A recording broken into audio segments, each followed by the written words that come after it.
It's getting on to late March and the moon is new, so you know what that means. Time for the Messier marathon. Okay, so you probably don't know what that means. Here's what: over the next few nights, amateur astronomers all over the northern hemisphere will be unpacking their scopes and setting them up right at sunset. Then as soon as the first stars pop out, they'll be at their eyepieces hoping to score all 110 Messier objects in a single night. So what's a Messier object? It's not something less clean than another object.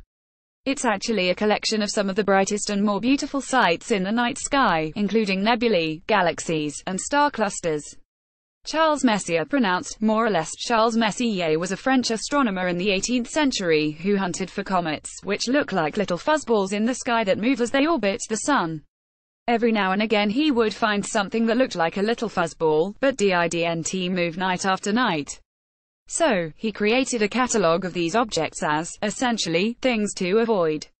And now, centuries later, the Messier catalogue is celebrated as the best list of amazing things to actually go out and look at. Irony can be pretty ironic sometimes. They're among the brightest and easiest to see of all the sky's cosmic denizens. Because they're spread out semi-randomly, some galaxies cluster together, for example, while other spots in the sky have little or no objects. It turns out mid to late March is the best time to look. The moon was new last weekend, so folks are out this week combing the skies to bag all 110 of them. Now if you don't have a telescope, or good weather, or you live too far south, Messier lived in France, so the objects have a strong boreal bias, or you don't fancy the thought of braving March weather to see a bunch of little fuzzies, well then, Hubble got you asterisk. The Hubble Space Telescope has observed a lot of Messier objects over its 28-year and counting mission, so the folks at NASA have collected them all for your viewing pleasure. It's a jaw-dropping assortment of celestial baubles to delight your brain. The collection, with some extras, is also available in high resolution on Flickr, and yeah, you want to poke around there. A couple of things I want to note, and it could easily be an essay on each object, so I'm using a lot of self-restraint here. The first object on Messier's list, called M1 for some reason, is also called the Crab Nebula. At 6,500 or so light-years away, it's one of the closest, brightest, and best stew supernova debris cloud in the sky. It may be one of the best stew objects in the sky. It was once said that astronomy could be divided into two fields, the crab, and everything else. The Hubble images of it are phenomenal, and it exemplifies my rule of thumb: if I can see it through my own telescope, then a Hubble image of it will be glorious. I'll note I've seen the crab through binoculars, so yes, Hubble's view is ridiculous. You'll see lots of star clusters in the Hubble Messier list, but they're almost all globular clusters, tightly bound, roughly spherical collections of hundreds of thousands of stars all orbiting each other. You won't see but one or two open clusters, which are smaller and looser.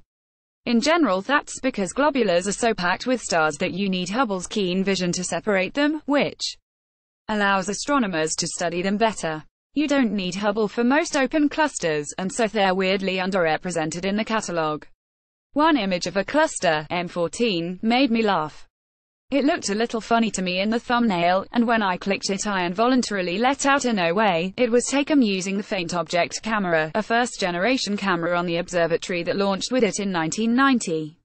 I used FOC observations extensively for my PhD research, and while it took amazing images, it was something of a difficult horse to ride. This was back before the optics on the telescope and subsequent cameras were fixed. Hubble launched with a misshaped mirror, a fact a lot of people seem to have forgotten, so the stars show a lot of faint halos.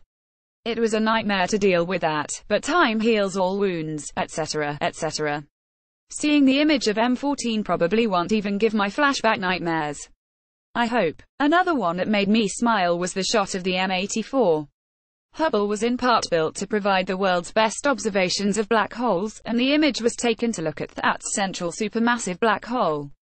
The polychromatic zigzag is a colorized spectrum taken of the material swirling around the hole, displaying the enormous Doppler shift, the blue and red shift of the emitted light as gas moved in a circle at fantastic speeds. My boss at the time, Don Lindler, created this image using data from SDIs, the camera we worked on, and I remember wondering how he did it.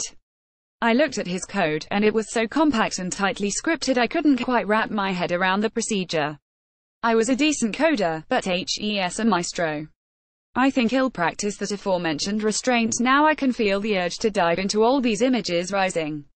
But I've written about many of these Hubble images before, like the Andromeda Galaxy M31, M77, and more. You'll find no lack of awe infused in these portraits. If you're curious about this year's marathon, or want to give it a go yourself, then head to the SEDS Messier Marathon 2018 page and getting. Every night the moon is brighter and up for longer, so the clock's ticking. As for me, I don't have the chops to do the marathon, but over the years I've seen quite a few of them, probably half or so.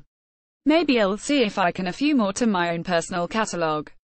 It's always nice to spend a night under the stars, especially knowing how many others have done so before me. Asterisko, just see this.